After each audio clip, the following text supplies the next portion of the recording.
नमस्कार, मैं हूं अनुराग चड्ढा। इनसाइड विद अनुराग में आपका स्वागत है।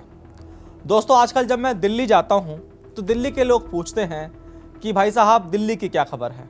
मैं उन सब कहता हूं कि भाई दिल्ली में तो बहुत सारी खबरें हैं, आपका इंटरेस्ट कौन सी खबर में है। तो उनका सवाल होता है कि भाजपा का राष्ट्रीय अध्यक्ष कौन होगा अगला। मैं कहता हूं भाई मोदी और अमित शाह के अलावा तो इस बारे में कोई नहीं जानता, या आरएसएस वाले जाने। और जैसे ही मैं वापस उत्तर प्रदेश आता हूं तो यहाँ के लोगों का भी यही सवाल होता है कि भाई साहब उत्तर प्रदेश की क्या खबर है। खबर का मतलब कि उत्तर प्रदेश का अध्यक्ष कौन होगा। दरअसल दिल्ली और यूपी को लेकर फैसला नहीं हो पा रहा है। कुछ ना कुछ कश्मकश तो है कि बीजेपी एक इतनी बड़ी पार्टी है और उसमें किसी तरह का कोई विद्रोह भी नहीं है। उसके बावजूद ना तो राष्ट्रीय अध्यक्ष पर फैसला हो पा रहा है और ना ही उत्तर प्रदेश के अध्यक्ष पर फैसला हो पा रहा है। दोस्तों, इसी पर मेरा आज का विश्लेषण होगा कि खासतौर पर उत्तर प्रदेश में क्या होने जा रहा है। ब्राह्मण, दलित या ओबीसी, कौन होगा योगी का अगला सेनापति जो भाजपा के मिशन 2027 में उत्तर प्रदेश में खिलाएगा कमल। कुर्सी 1, दावेदार 6। दिल्ली का रास्ता या फिर मोदी की पसंद, कौन भेदेगा विपक्ष का चक्रव्यूह। पीडीए की काट या संविधान की आंच। दोस्तों, 2024 के लोकसभा चुनाव में उत्तर प्रदेश के सियासी झटके ने बीजेपी को दरअसल नींद से जगाने का काम किया है। अब 2027 के महायुद्ध के लिए एक नए सेनापति की तलाश हो रही है। यूपी बीजेपी अध्यक्ष पद के लिए लखनऊ से दिल्ली तक 6 नामों की सूची भेजी गई है और इसी सूची में छिपा है बीजेपी की भविष्य की राजनीति का सबसे बड़ा राज, यानी कि 2027 में प्रदेश में कौन खिलाएगा कमल। कहानी शुरू होती है 2024 के नतीजों से। बीजेपी जो यूपी में अजय मानी जा रही थी, 62 सीटों से सीधे 33 पर आ गिरी। क्यों? क्योंकि अखिलेश और राहुल के पीडीए यानी पिछड़ा दलित और अल्पसंख्यक के नारे ने बीजेपी के गैर यादव ओबीसी और गैर जाटव दलित के विजयी समीकरण में ऐसी सेंध लगाई कि कमल का तालाब पूरा का पूरा सूख गया।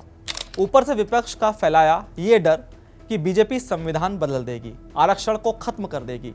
दलित और पिछड़े वोटरों के मन में डर घर कर गया। रही सही कसर ठाकुरों की नाराजगी और स्थानीय सांसदों के खिलाफ गुस्से ने पूरी कर दी।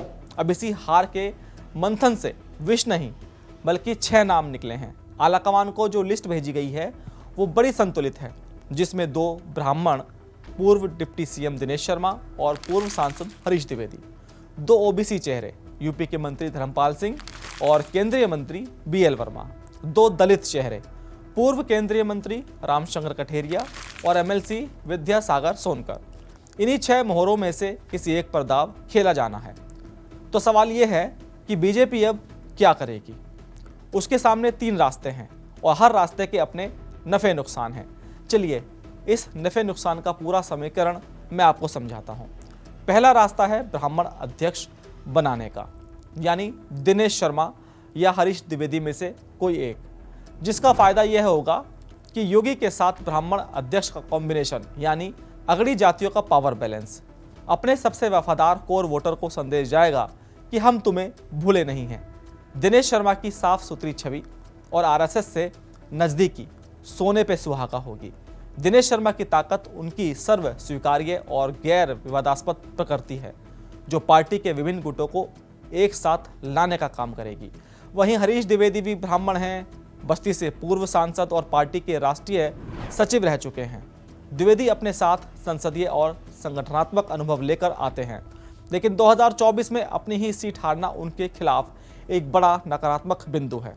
एक हारे हुए नेता को प्रदेश अध्यक्ष बनाना कार्यकर्ताओं के मनोबल पर प्रतिकूल प्रभाव डाल सकता है, लेकिन ब्राह्मण अध्यक्ष बनने से जितना नफा है उससे कहीं ज़्यादा नुकसान है।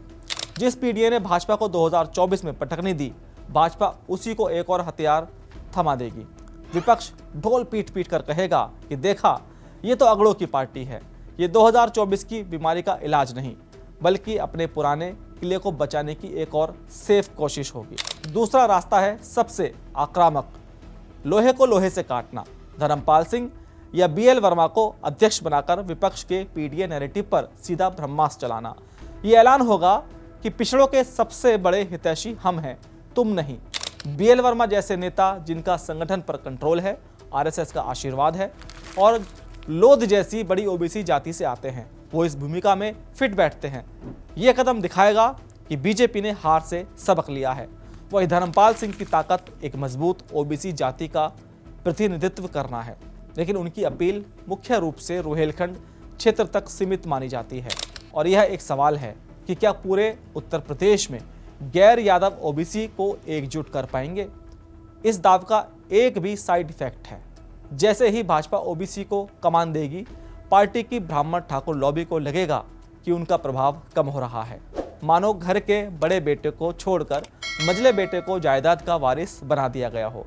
विपक्ष भी इसे सिर्फ लोध जाति को साधने का पैतरा बताकर बाकी ओबीसी जातियों को भड़काने की कोशिश करेगा। और अब तीसरा रास्ता, ये रास्ता नहीं, एक सियासी जुआ है। रामशंकर कठेरिया या विद्यासागर सोनकर, इनमें से किसी को अध्यक्ष बनाने का मतलब ये है कि ये मास्टर स्ट्रोक होगा या फिर फुस्स बम। रामशंकर कठेरिया हिंदुत्ववादी और दलित पहचान के लिए जाने जाते हैं। वह बसपा के वोट बैंक में सेंध लगाने की क्षमता रखते हैं, लेकिन वह भी 2024 में इटावा से अपनी सीट हार गए हैं। वही विद्यासागर सोनकर एक वफादार पार्टी कार्यकर्ता हैं जो बूथ अध्यक्ष के स्तर से उठे हैं और उनकी आरएसएस की पृष्ठभूमि है। वह भी एक दलित चेहरा है, तो हाईकमान उनके नाम पर भी मोहर लगा सकती है। सोचिए, पार्टी पर विपक्ष संविधान विरोधी और आरक्षण विरोधी होने का सबसे बड़ा आरोप लगा रहा है। वहीं पार्टी यूपी की कमान एक दलित चेहरे को सौंप दे, एक ही झटके में विपक्ष का सबसे बड़ा नैरेटिव फुस। ये मायावती के बिखरते दलित वोट बैंक में बीजेपी की सबसे बड़ी सेंधमारी हो सकती है।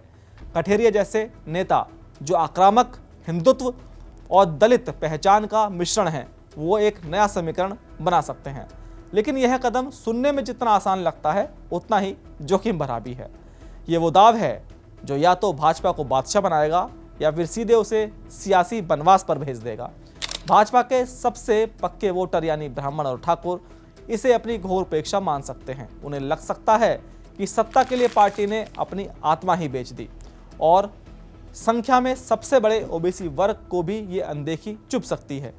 साथ ही इसकी कोई गारंटी नहीं है कि दलित अध्यक्ष बनाने से सारा दलित समाज कमल का बटन दबाने दौड़ पड़ेगा। और अगर सभी समीकरणों को समझें तो बीजेपी एक ऐसे चौराहे पर खड़ी है, 2024 के झटके ने उसे सोचने पर मजबूर कर दिया है। सवाल सीधा है कि 2027 के लिए वो कौन सा रास्ता चुनेगी।